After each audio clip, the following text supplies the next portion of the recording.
నమస్కారం. Welcome to I dream. ధర్మ మార్గం కార్యక్రమానికి స్వాగతం. నేను విజేత. ప్రస్తుతం మనతో పాటు ఉన్నారు ప్రముఖ జ్యోతిష్యులు శ్రీ నందిబట్ల శ్రీహరి శర్మ గారు. ఇప్పుడు గురుగారితో మాట్లాడి మన సందేహాలన్నింటినీ నివృత్తి చేసుకుందాం. నమస్కారం గురుగారు. వాగర్థావివ సంపృక్తౌ వాగర్థ ప్రతిపత్తయే జగతః పితరౌ వందే పార్వతీ పరమేశ్వరౌ. సదాశివ సమారంభాం శంకరాచార్య మధ్యమాం అస్మదాచార్య పర్యంతం వందే గురు పరంపరాం. ఆదిత్యాయ చ సోమాయ మంగళాయ బుధాయ చ గురుశుక్రశనిభ్యశ్చ రాహవే కేతవే నమః. శృంగేరి పీఠాధిపతులకి కంచి పీఠాధిపతులకి నమస్కారములు తెలియచేసుకుంటూ కార్యక్రమాన్ని ప్రారంభిద్దాం. గురుగారు, నాగుల పంచమి, మనం ముఖ్యంగా నాగుల చవితి, నాగుల పంచమి అనేసరికి శ్రావణ మాసంలో చేయాల్సి ఉంటుందా ఈ పూజ అనేది? కార్తీక మాసంలో చేయాల్సి ఉంటుందా? అసలు ఎప్పుడు ఆచరించాలి నాగుల పంచమి పూజా విధానాన్ని అని చెప్పి చాలా మందిలో ఒక సందేహం అయితే ఉంటుంది. నిజంగా మనం ఈ నాగుల పంచమిని శ్రావణ మాసంలోనే ఆచరించాల్సి ఉంటుందా, లేక కార్తీక మాసంలో ఆచరించాల్సి ఉంటుందా? అసలు ఎందుకు ఆచరించాలి నాగుల పంచమి విధానాన్ని?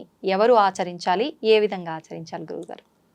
ప్రధానముగా ఈ శ్రావణ మాసము అనేటువంటిది ప్రారంభమవడంతో వర్ష ఋతువు కదమ్మా, తొలకరి జల్లులు వస్తాయి. అవును గురుగారు.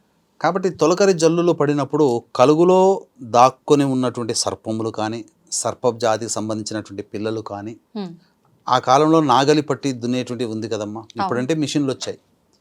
ఆ నాగలికి తగిలి ఎక్కడ ప్రాణహాని జరుగుతుందో, దేవజాతి సర్పములు ఎక్కడ హానికరమవుతాయో, అది భవిష్యత్తు వంశానికి ఏమైనా ఇబ్బంది పెడుతుందనే ఉద్దేశంతో ఈ యొక్క నాగుల పంచమి తిథి రోజున మనకు ఈ సర్పదేవత ఆరాధన అనేటువంటిది అమలులోకి వచ్చింది. ఇది పురాణోక్తంగా ఉంటున్నటువంటిది.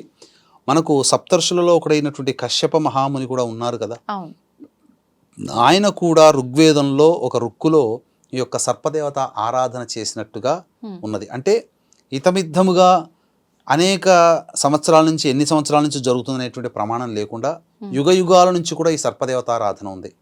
అయితే నాగుల చవితి ఉంది, నాగుల పంచమి ఉంది. మనకు ఇంతకుముందు చెప్పుకున్నట్టుగా ఏకాదశితో విష్ణువు శయనమందుతే, మళ్ళీ కార్తీక మాసంలో ఉత్థాన ఏకాదశి, అట్లాగే ఈ శ్రావణ మాసంలో పంచమిని శ్రావణ పంచమి, నాగుల పంచమిగా భావన చేస్తూ పూజ చేస్తూ సర్పారాధన చేస్తాము. అలాగే కార్తీక మాసంలో వచ్చే చవితి రోజున నాగుల చవితితో ఈ యొక్క సర్పదేవత ఆరాధనని పూర్తి చేస్తాము. పంచమి శ్రావణ పంచమి నాడు ప్రారంభమై నాగుల చవితికి 4 నెలల పాటు చేసే ఆరాధన ఒకప్పుడు ఉండేది. కానీ అది కాస్త కనుమరుగైపోయి ఒక్క రోజున చేసుకునే పండుగగా ఆఖరున పూర్తి చేసేటువంటి నాగుల చవితి కదా. నాగుల చవితిని మొదటి పంచమిని చవితి అంటే చవితి తర్వాతే పంచమి కదా. కాబట్టి 4 నెలలు చేయాల్సిన దాన్ని ప్రారంభాన్ని ముగింపుని మాత్రమే కోలాహలంగా పండుగగా చేసుకునే ఆచారం మనకు అమల్లోకి వచ్చింది. 2 రోజులకి పరిమితం అయిపోయింది. అయితే ఈ యొక్క పంచమి తిథిని గరుడ పంచమి అని కూడా అంటారు, నాగుల పంచమి అని కూడా అంటారు. దీనికి గరుడ పంచమి అని అంటే ఈ యొక్క కశ్యప మహామునికి భార్యలు దితి అదితి కాబట్టి వినత కద్రువ. సో వినతకి దాస్య విముక్తిని చేసినటువంటి వాడు ఈ యొక్క గరుడు. అంటే గరుడుని అన్న అనూరుడు, అంటే సూర్యుని యొక్క రథసారథి. అంటే ఈ ఎప్పుడు కూడా కశ్యప మహాముని ఈ వినత మీద అమితమైన వాత్సల్యము చూపుతూ కద్రువని కొంత నిర్లక్ష్యం చేసేటువంటి సందర్భంలో ఈమె మీద నేను పై చేయి సాధించాలనే ఉద్దేశంతో ఒకనాడు ఇద్దరు కలిసి ఉద్యానవనంలో చూస్తున్నప్పుడు ఉచ్చైశ్రవం అంటే మనకు క్షీరసాగర మధురంలో లక్ష్మీదేవి చంద్రుడు ఇలా అయితే బయటపడ్డాయో శంఖము ఇవన్నీ కూడా, అలాగే ఉచ్చైశ్రవం అంటే రెక్కలు కలిగినటువంటి గుర్రం బయటపడ్డది. అది ఆకాశంలో విహరిస్తూ ఉంటుంటే అది ఎంత తెల్లగా సుందరంగా ఉంది, అసలు మొత్తము తెలుపు వర్ణం కలిగినటువంటి గుర్రం కదా అని చెప్పి వినత అన్నది. అప్పుడు ఈమె అన్నది కాదు అనాలనే ఉద్దేశంతో, కాదు తెల్లటి గుర్రం అయినప్పటికీ కూడా నల్లటి తోక ఉంది అని చెబుతుంది. అనంటే మళ్ళీ రేపటి రోజున మళ్ళీ ఇదే సమయానికి చూద్దాము, నిజంగా నలుపు ఉన్నదైతే నువ్వేం చెప్పినా చేస్తాను అని అంటుంది.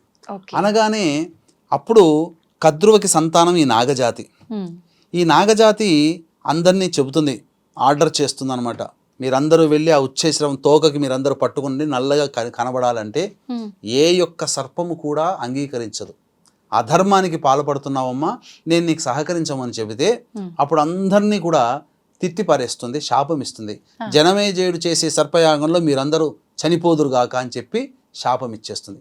కానీ ఒక్క తక్షకుడు మాత్రమే తల్లి కోరిక తీరుస్తానని చెప్పి లేచి ఆ ఉచ్చైశ్రవానికి ఎగిరేటప్పుడు తోకలాగా కనబడతా ఆ తోకనంతా చుట్టుకుంటాడు. అప్పుడు మరుసటి రోజున వచ్చినప్పుడు చూసినప్పుడు ఏమవుతుంది, నిజంగా తోక నలుపు ఆకారంలో కనబడుతుంది. నలుపు ఆకారంలో కనబడ్డప్పుడు కద్రో చెప్పింది నిజమే అని చెప్పి వినత ఏమంటుంది, నువ్వేం చెప్పినా చేస్తానంటే నువ్వు నాకు ఇప్పటి నుంచి దాసిగా ఉండు అని అంటుంది. ఇక ఈమెకి పుట్టినటువంటి సంతానం అనూరుడు సూర్యుని రథసారథయ్యాడు. తర్వాత గరుత్మంతుడు పుడతాడు. ఈ గరుత్మంతుడి కొంతకాలం అయిన తర్వాత తన తల్లికి జరిగినటువంటి అపరాధము అలాగే అపజయం చూసి బాధపడుతూ ఇందులో కద్రువ చేసిన మోసాన్ని గ్రహిస్తాడు.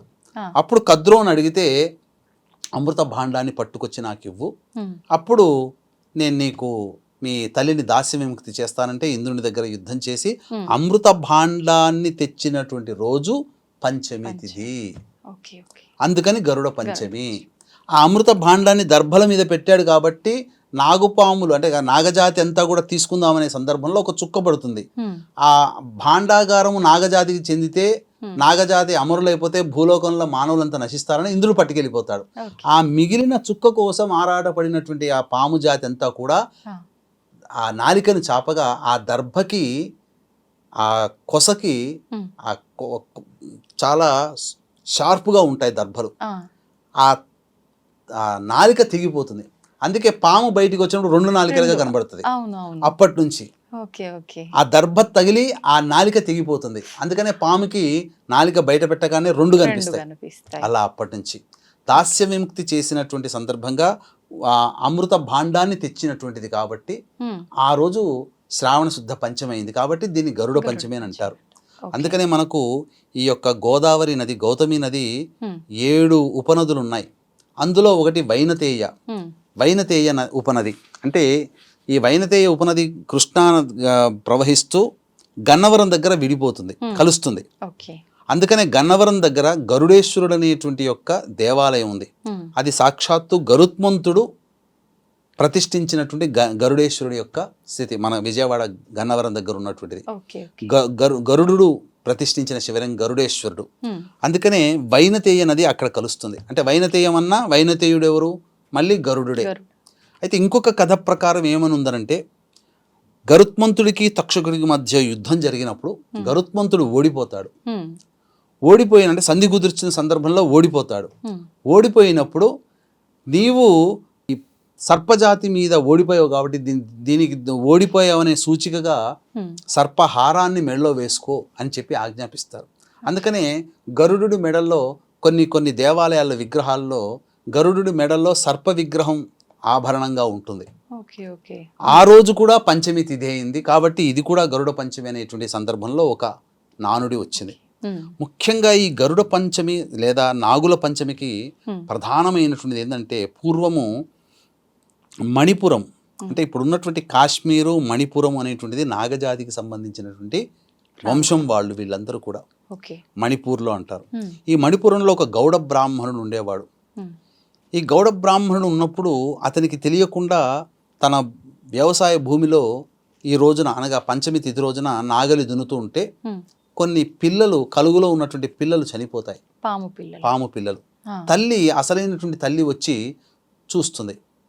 ఎవరు చంపారని చెప్పి ఆ ఊళ్ళోకి వెళ్ళిన తర్వాత ఆ నాగలికి పట్టినటువంటి రక్తాన్ని చూసి ఈ యొక్క బ్రాహ్మడే చంపాడని చెప్పి పగబడుతుంది. పగబడినప్పుడు ఈ విషయం తెలుస్తుంది బ్రాహ్మణుడికి, ఇక నేను చనిపోక తప్పదని. ఆ ఇంట్లో ఉన్న వాళ్ళందరినీ కూడా కాటు వేస్తుంది.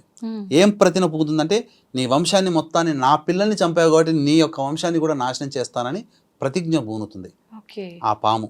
ఆ విధంగా అందరినీ సంహరిస్తుంది పాము కాటుతో. ఇక మిగిలింది ఒక కుమార్తె. ఆ కుమార్తె పొరుగురులో ఇచ్చారు, పెళ్లి చేశారు. ఆ కుమార్తెను కూడా చంపుదామని చెప్పి వెళుతుంది ఆ పాము. వెళ్ళిన తర్వాత ఆ సమయంలో ఆ అమ్మాయి ఈ యొక్క నాగుల పంచమి రోజున నాగదేవత ఆరాధన చేస్తూ కనబడుతుంది. చాలా సంతోషమైపోతుంది. చాలా సంతోషమైపోయినటువంటి ఆవిడ ఆ పాము జరిగిందంతా వెళ్ళి నీ యొక్క పూజకి నేను సంతోషించాను, కానీ నీ వాళ్ళందరినీ నేను చంపాను, ఈ విధంగా చేయాల్సి వచ్చింది కాబట్టి చంపాను అని చెప్పగా వేణోళ్ళ వేడుకుంటుంది ఆ నాగదేవతని. నా వాళ్ళని నేను రక్షించుకుంటాను, ఏ విధంగా వరం ఇవ్వమంటే అప్పుడు ఆ నాగదేవత ఒక అమృత భాండాన్ని ఇస్తుంది. దీన్ని నీవు చనిపోయినటువంటి వాళ్ళ మీద చల్లమ్మ, మీ యొక్క బంధువులందరూ వాళ్ళు మళ్ళీ తిరిగి బ్రతుకుతారనగానే చక్కగా అందరి తల్లి తండ్రి అన్నదమ్ములు వీళ్ళందరి శవాల మీద చల్లుతుంది ఆ అమృతాన్ని.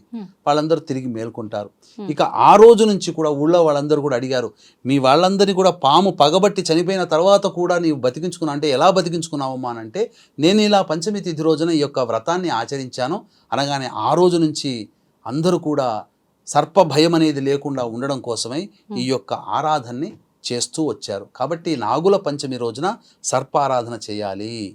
అంటే ఇక్కడ మనకు గమనించేసింది అంటే ఈ యొక్క మనిషి యొక్క మూలాధార చక్రం నుంచి ప్రవహింపి అనాహత చక్రం చేరుతుంది కదా, కుండలిని జాగృతం అయ్యేది కూడా సర్పాకారముగా ఉంటుంది. మన వెన్నుముక కూడా సర్పాకారంగానే ఉంటుంది.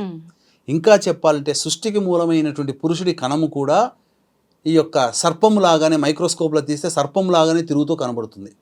అపసవ్య సవ్య అపసవ్యాలు జిగ్జాగ్గా. అంటే సర్పజాతికి మానవ జాతికి అవినాభావ సంబంధం ఎప్పటి నుంచో ఉంది. సర్పజాతి వల్ల సంతానం కలిగినటువంటి వాళ్ళు కూడా మనకున్నారు. కర్ణాటకలో కూడా మనకు కొన్ని గాథలు ఉన్నాయి. కాబట్టి ఈ యొక్క పంచమి తిథి రోజున పాము పుట్ట చుట్టూ మానసాదేవి నామంతోనో సుబ్రహ్మణ్య నామంతోనో నాగదేవత నామంతోనో ప్రదక్షిణలు చేసి ఒక 2-3 స్పూన్లు ఆ పాము పుట్టలో ఆవు పాలు పోయాలి. కానీ మన వాళ్ళు ఏం చేస్తారమ్మా, ఇక పాము పాలు తాగుతుందనే భయంతో ఉద్దేశంతో లీటర్ల ఆ పాము పుట్టలో పోస్తారు. కానీ పాలు తాగిన పాముకి అజీర్ణ వ్యాధి చేస్తుంది. అలాగే తెలిసి తెలియక చాలామంది ఆ పుట్టలపై ఇక గులాలు, పసుపు, కుంకుమ, మొత్తం గుడ్లు అవన్నీ పెడతారు. ఇవన్నీ అశాస్త్రీయమైనటువంటి విధానము. ఎక్కడా మన శాస్త్రంలో చెప్పబడలేదు. సినిమాల్లో సినిమాటిక్గా చూపించడం కోసం పాలు తాగుతుంది, గుడ్లు తింటుంది అని చెప్తారు. అది చూసి నిజమైన భ్రమినటువంటి ప్రజలందరూ కూడా భ్రమించి అట్లా చేస్తున్నారు. పసుపు గనక తాకినట్లయితే శరీరము ఎలర్జీ వస్తుంది పాముకి. ఇది నిపుణులు కూడా చెప్పారు. అభిషేకం చేయమన్నారమ్మా. కానీ ఎక్కడ చేయమన్నారు? ప్రతి దేవాలయంలో రావి చెట్టు ఉంటుంది. ఆ రావి చెట్టు దగ్గర ఉన్నటువంటి నాగదేవత విగ్రహానికి అభిషేకం చేయమన్నారు. మీ కుతూహలం ఉంది కాబట్టి ఒక 2 చెంచాలు మీరు ఆ యొక్క నాగదేవత పుట్టలో వేయండి, అంతే తప్ప లీటర్ల కొద్ది గ్లాసుల కొద్ది పోయమని ఎక్కడా శాస్త్రంలో చెప్పబడలేదు. కాకపోతే ఈ నాగదేవతారాధనలో భాగంగా చలిమిడి నైవేద్యం పెడతారు. ఆ చలిమిడిని నైవేద్యంగా పెట్టండి, చిమిలి అంటారు. నైవేద్యంగా పెట్టండి. ఇంటికి రండి. ఇంటికి వచ్చిన తర్వాత మళ్ళీ ఒక చిన్న ప్లేట్లో కానీ లేదా ఒక గ్లాస్లో కానీ ఒక చోట పాలు పెట్టండి. ఇది తప్పకుండా చేయాల్సినటువంటి పని. నాగుల పంచమి రోజున ఆ యొక్క సింహద్వారానికి అంతటికి కూడాను చక్కగా పసుపుతో అలంకరించి పసుపుతో ఆ యొక్క నాగదేవత చిత్రాన్ని చిత్రీకరించాలి 2కి ఇరువైపులా, ద్వారానికి ఇరువైపులా. ఆ విధంగా ఆచారంగా వస్తున్నది. ఈ విధంగా చేసినట్లయితే తప్పకుండా ఆ నాగదేవత అనుగ్రహం కలిగి చాలా మటుకు అనేక రకాల సమస్యలు ఈ యొక్క కలియుగంలో రాహుకేతుల వల్ల వస్తాయమ్మా. ముఖ్యంగా చెప్పాలంటే రాహుకేతులు సర్పగ్రహాలు, శని కుజులు. శని కలియుగానికి రాజు, రాహుకేతులు మంత్రులు. కాబట్టి సర్పదేవత అనుగ్రహం కలిగితే చాలా మటుకు అనేక రకాలైనటువంటి భయాలు కావచ్చు, దోషాలు కావచ్చు, పితృదోషాలు కావచ్చు, స్త్రీ శాపము, గురుశాపము, దైవశాపము, ఇలా ఏ దోషములన్నా ఈ సర్పగ్రహాలతో సంబంధం ఉంటుంది. కాబట్టి ఈ నాగపంచమి రోజున అనగా శ్రావణ మాసం పంచమి శుక్లపక్షం పంచమి తిథి రోజున సర్పదేవత ఆరాధన ఎవరైతే చేస్తారో వాళ్ళకి జాతకంలో ఉన్నటువంటి దోషాలు తొలగిపోతాయి. ముఖ్యంగా స్త్రీకి అష్టమ స్థానంలో పాపగ్రహాలైనటువంటి కుజుడు కానీ, రాహువు కానీ, కేతువు కానీ, శని కానీ ఉన్నట్టయితే పీసీఓడి ప్రాబ్లమ్స్ కానీ, అలాగే గర్భ సంబంధమైనటువంటి దోషాలు కానీ, ఫైబ్రాయిడ్స్ లాంటివి, లేదా అసలు సంతానం కలగకపోవడం లాంటివి కలుగుతాయి. అటువంటి వారు ఈ యొక్క శ్రావణ మాసంలో పంచమి తిథి రోజున గనక ఆచరింపచేసి ప్రతి నెల వచ్చేటువంటి పంచమి తిథి రోజున, షష్ఠి తిథి రోజున, చవితి రోజున ఈ సర్పదేవత ఆరాధన చేసి కార్తీక మాసం చవితి పంచమి షష్ఠితో గనక సమాప్తం చేయగలిగిన వాళ్ళకి తప్పకుండా సంతానం కలుగుతుంది. మగవారిలో ఈ యొక్క డెడ్ సెల్స్ అని అంటుంటుంటారు. అంటే శరీరంలో ఉండగానే సెల్స్ చనిపోతాయి. దానివల్ల ఏమైపోతుంది, కణాలు చనిపోయినప్పుడు సంతానోత్పత్తి కలగదు. కాబట్టి భార్యలు అయినటువంటి వాళ్ళు ఎప్పుడైతే ఈ యొక్క వ్రతాన్ని, నియమాన్ని ఈ శ్రావణ మాసం నుంచి మొదలుకొని కార్తీక మాసం వరకు చేస్తారో వాళ్ళ శరీరంలో ఉన్నటువంటి దోషములన్నీ కూడాను తొలగిపోతాయి. ఎందుకు? ఆ దేవతకు పెట్టినటువంటి చలివిని ప్రసాదాన్ని భార్యాభర్తలు ఇద్దరు తీసుకుంటారు కదా, తద్వారా ఆ నాగదేవత అనుగ్రహం కలిగి డెడ్ సెల్స్ అనేటువంటివి శరీరంలో, అనగా ఎందుకు డెడ్ సెల్స్ అవుతాయి? శరీరం బాగా ఉష్ణము చెంది కణములు చనిపోతాయి, పురుష కణములు. అవి చనిపోకుండా బ్రతికి తిరిగి మళ్ళీ పురుషత్వాన్ని ప్రసాదింపచేయడానికి అవి ఉండి జీవించి ఉండి మళ్ళీ తిరిగి సంతానవంతులైన వాళ్ళు ఎంతోమంది ఉన్నారు. అందుకని మీరు గమనించుకుంటే మేము ఎన్నో ఇప్పటికీ కూడా సంతానంలో కొంతమందికి సుబ్బమ్మ, సుబ్బలక్ష్మి, సుబ్బారాయుడు, సుబ్బారావు అని పెట్టుకుంటారు. సుబ్బ అనే శబ్దం ఏంటంటే సర్పశబ్దమే. మనకు ఈ సంబంధించినటువంటి ఈ కృష్ణా జిల్లాలో ఉంది కదమ్మా గొప్ప క్షేత్రం మోపిదేవి, అందులో ఆ కొలిచేటువంటి సుబ్రహ్మణ్యేశ్వరుని సుబ్బారాయుడు అని అంటారు. సుబ్రహ్మణ్యేశ్వరుని అందులో శుభ్ర శబ్దం ఉంది కదమ్మా, సుబ్బారాయుడు అని దేవుడిగా పూజిస్తారు. అందుకని సుబ్బారావు, సుబ్బారాయుడు, సుబ్రహ్మణ్యం ఇవన్నీ ఎందుకనంటే నాగదేవత ఆరాధన చేసుకున్నందువల్ల కలిగిన సంతానం అని చెప్పడం కోసమే పెట్టుకున్నటువంటి పేరు ఇది. అందుకనే చాలా మందికి ఆడవాళ్ళకి నాగ శబ్దం ముందొస్తుంది. నాగలక్ష్మి, నాగదేవి, నాగరాణి, నాగరాజు ఇవన్నీ పెట్టుకుంటున్నారంటే సర్పదేవత అనుగ్రహం వల్ల కలిగిన సంతానం అని చెప్పబడుతుంది. కాబట్టి ఇవన్నీ కూడా శాస్త్ర ప్రకారమే ఉన్నాయి, శాస్త్ర ప్రమాణాన్ని అనుసరించి చేసుకునేది. కాబట్టి వీక్షించేటువంటి ప్రేక్షకులు కొత్తగా పెళ్ళైన వాళ్ళు చక్కటి సంతానం కలగాలి, ఆ సర్ప భయాలు తొలగిపోవాలి, దోషాలు శాపాలు తొలగిపోయి చక్కటి అదృష్టవంతులైనటువంటి సంతానం కలగాలి అని అంటే ఈ శ్రావణ మాసం పంచమి తిథి మొదలుకొని ప్రతి నెలలో వచ్చేటువంటి చవితి, పంచమి, షష్ఠి తిథి రోజున విధిగా సర్పదేవత ఆరాధన చేసి కార్తీక మాసం చవితి రోజున మీ యొక్క వ్రత ఆరాధన సమాప్తం చేసుకునే విధంగా చూసుకోండి. తప్పకుండా నాగదేవత అనుగ్రహం వలన చక్కటి సత్సంతానం కలుగుతుందని చెప్పవచ్చు. అలాగే ఈ యొక్క శ్రావణ మాసంలో 17వ తారీఖు రోజున, 31వ తారీఖు రోజున 2 సార్లు శని త్రయోదశులు వచ్చాయి. కాబట్టి వృషభ, మిథున, కర్కాటక, సింహత్తుల, వృశ్చిక, మకర, కుంభమీన రాశిలో జన్మించిన వారికి శనిదోష పరిహారార్థమే ఈ యొక్క శనిదోష నివారణ హోమాదులు జరిపించడం జరుగుతుంది. కేవలం 1500 రూపాయలకి ఈ యొక్క కార్యక్రమం మీ గోతనామాలు నమోదు చేయడం జరుగుతుంది. అవకాశం ఉన్న వాళ్ళు కార్యక్రమ తదనంతరం కాంటాక్ట్ చేసి పూర్తి వివరాలు తెలుసుకోవచ్చు. గురుగారు, నాగుల పంచమి రోజు ఆహార నియమాలు కూడా పాటించాలి, అన్నీ తినకూడదు అని చెప్పి అంటారు కదా, అది నిజమే అంటారా? అవునమ్మా. ఇక్కడ గమనించాల్సింది ఏంటంటే ఈ నాగుల పంచమి తిథి రోజున ఆహార నియమాల్లో కోసేటువంటి విధంగా ఆహారాలు పెట్టుకోకూడదు. అంటే ఇప్పుడు మనం కాయగూరలు తెచ్చుకుంటాం, కోస్తాం, కోయకుండా మనం వండుకోవాలి. సాత్వికమైనటువంటి ఆహారం భుజించాలి. చవితి అంటే తదియ రోజున ముందు రోజు రాత్రి రోజు నుంచి బ్రహ్మచర్య వ్రతాన్ని ఆచరించాలి. తదియ రోజు రాత్రి, చవితి రోజు రాత్రి, పంచమి రోజు రాత్రి, షష్ఠి రోజు రాత్రి. ఇది పౌర్ణమి ముందు, అమావాస్య, పౌర్ణమి తర్వాత వచ్చే తదియ, చవితి, పంచమి, షష్ఠి, అమావాస్య తర్వాత వచ్చే తదియ, చవితి, పంచమి, షష్ఠి రోజున విధిగా బ్రహ్మచర్య వ్రతాన్ని ఆచరించాలి. విధిగా సర్పదేవత ఆరాధన చేయాలి. విధిగా సుబ్రహ్మణ్య స్వామికి అభిషేకం, అర్చనాది కార్యక్రమాలు జరిపించాలి. విధిగా ఈ 4 రోజుల పాటు రావి చెట్టు కింద ఉన్నటువంటి సర్పదేవత విగ్రహం ఉన్నటువంటి రావి చెట్టును చూసుకొని రావి చెట్టు చుట్టూ మానసాదేవి అయిన మహా అంటూ 27 ప్రదక్షిణలు చేసి ఆ యొక్క రావి చెట్టు దగ్గర ఉన్నటువంటి సర్పదేవత విగ్రహానికి అభిషేకం జరిపించి చలివిడి నైవేద్యంగా పెట్టి ఆ చలివిడి నైవేద్యాన్ని దంపతులు తీసుకోవాలి. ఈ విధంగా శ్రావణం, భాద్రపదం, ఆశ్వీజం, కార్తీక మాసం చేస్తే ఆశ్వీజ మాసం, కార్తీక మాసం అయిన తర్వాత మార్గశిర మాసంలో కల్లా సంతానవంతులు అవుతారు. ఇది తథ్యమమ్మ, అందులో సందేహమే లేదు. మంచి విషయాలు తెలియజేశారు గురుగారు, ధన్యవాదాలు. సర్వం శ్రీ ఉమామహేశ్వర పరబ్రహ్మార్పణమస్తు.